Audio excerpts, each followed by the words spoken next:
Welcome to my channel. இன்னைக்கு போகி பண்டிகை. முதல்ல எல்லாருக்கும் போகி பண்டிகை நல்வாழ்த்துக்கள். பழையன கழிதலும் புதியன புகுதலுங்கிற பழமொழிக்கு ஏற்ப நம்ம என்ன பண்ணுறோம், பழசெல்லாம் தூக்கி போட்டு பழைய எண்ணங்கள் எல்லாத்தையும் போட்டு புதுசாக ஒரு நல்ல ஒரு பாசிட்டிவான ஒரு எண்ணங்கள் எல்லாம் மனசில் வளர்த்துப்போம். ஹாப்பி போகி பண்டிகை. போகி பண்டிகைக்கு நம்ம அதில் போலி தட்டுறதுக்காக ஒரு டம்ளர் கடலைப்பருப்பு அதை ஊற வச்சு வேக வச்சு மிக்சியில் எடுத்து போட்டிருக்கேன். இதை கொஞ்சம் அரைச்சிக்கணும். இதோட ஒரு அரை மூடி தேங்காய் வச்சுருக்கேன். இந்த அரை மூடி தேங்காவையும் அதோட அரைச்சிண்டு அப்புறமா அதை என்ன பண்ணுறங்கிறத காமிக்கிறேன். இதுக்கு காலம்பரையே ஒரு ஒரு சின்ன டம்ளரில் மைதா மாவு எடுத்து நல்லா பிசைஞ்சு மஞ்சப்பொடி லைட்டாக 2 உப்பு போட்டு பிசைஞ்சு 1 மணி நேரமாக ஊறுறது. நல்லா சாஃப்டாக இருக்கு பாருங்க.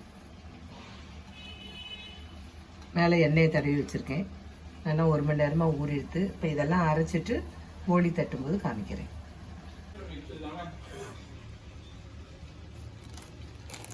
போலியை காமிச்சேன். இப்போ வடக்கி கடலைப்பருப்பு ஒரு 3/4 டம்ளர், ஒரு 1/4 டம்ளர் துவரம் பருப்பு, 1 ஸ்பூன் உளுந்து, 3ஐயும் சேர்த்து ஒன்றா ஊற வச்சுருக்கேன். இன்றைக்கி இந்த வடை தான் தட்டணும், பருப்பு வடை தான் தட்டணும். போலி பருப்பு வடை தான். அதனால் இதை ஊற வச்சுருக்கேன். இதை அரைச்சிட்டு தட்டும்போது காமிக்கிறேன். இதோட 2 பச்சை மிளகாவை போட்டு துளியோண்டு இஞ்சி போட்டு அரைச்சி தட்டும்போது பார்க்கலாம். இப்போ நம்ம போலிக்கு 1 டம்ளர் மைதா மாவு பிசைஞ்சு வச்சுருக்கோமா, 1 டம்ளர் கடலைப்பருப்பு போட்டு ஊற வச்சு அரைச்சிருக்கோம்.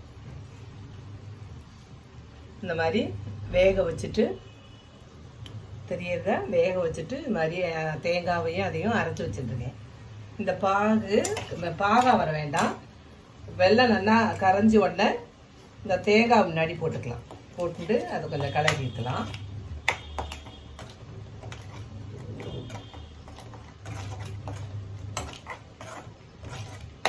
இதை கொஞ்சம் நல்லா கலரிண்டு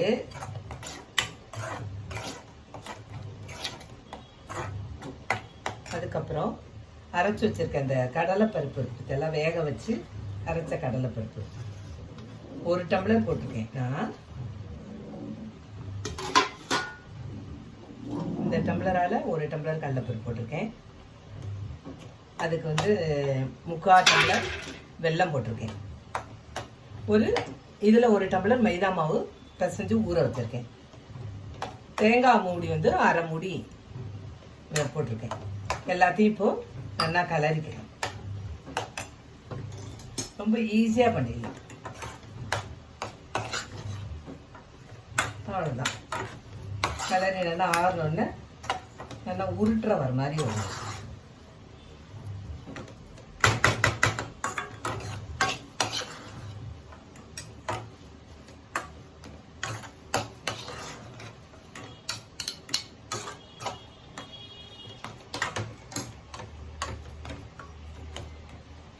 தெரியுறதா? அவ்வளோதான். பூர்ண கலரியாச்சு. இதை தட்டும்போது காமிக்கிறேன். இன்னைக்கு நம்ம அதில் என்ன சமையல் பார்க்கலாமா?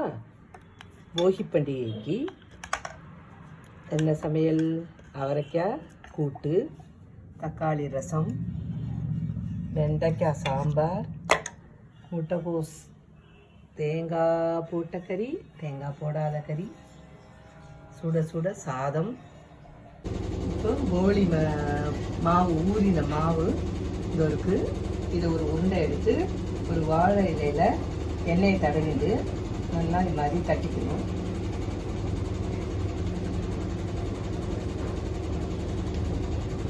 நல்லா தட்டிட்டு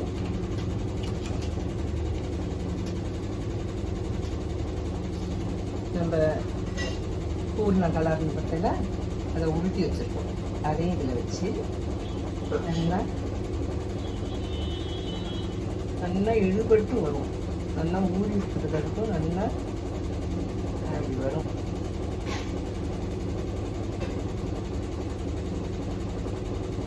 நல்லா ரெடியாலே நல்லா பெருசாக சின்னதாகவும் தட்டலாம், பெருசாகவும் தட்டலாம்.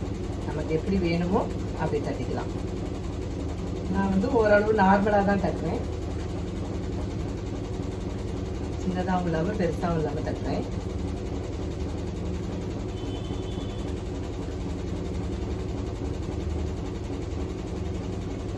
தெரியுது உங்களுக்கு? அடுத்ததையும் தட்டிக்கலாம். அதே மாதிரி இன்னொரு உருண்டை எடுத்துக்கலாம். அடுத்ததும் இந்த மாதிரி தட்டிட்டு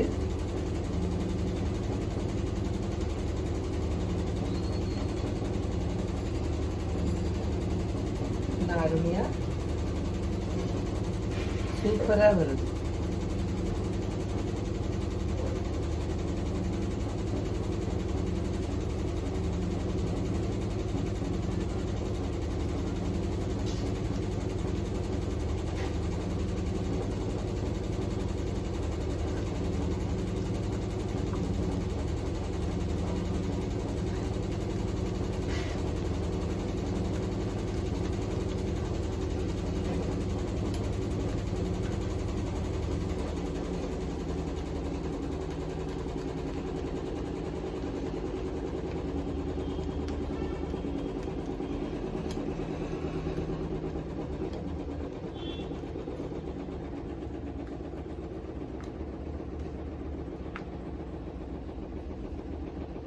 தட்டியாச்சு.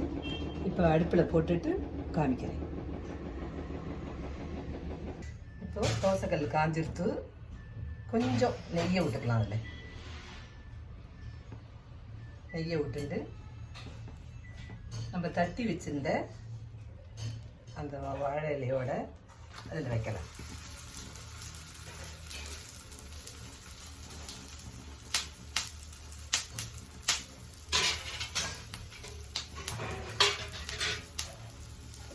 கொஞ்சம் இதானோடனே அழகாக எண்ணெய் தடவைனால ஈஸியாக வந்துடும். அவ்வளோதான். கொஞ்சம் மேலாக நெய்யை தடவிக்கலாம்.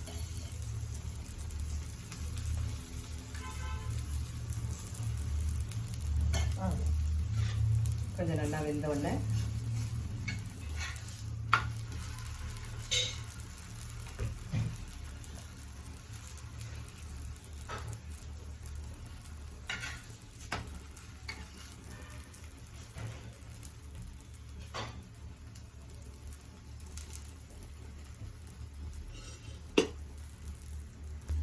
நல்லா அப்படியே உப்பிண்டு வந்து பாருங்க. சூப்பராக இருக்கும். நல்லா சாஃப்டாக.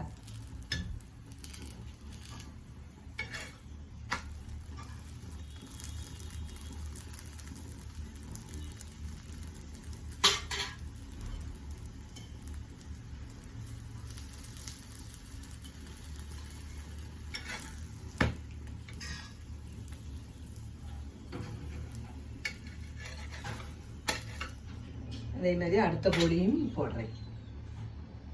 அதையும் நான் தட்டி வச்சிருக்க அடுத்த போலியும் அதில் போடுறேன்.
அதான் நம்மளோட போலி ரெடி.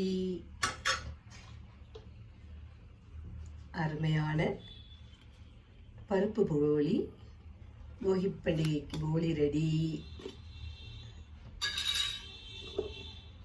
பருப்பு வடை,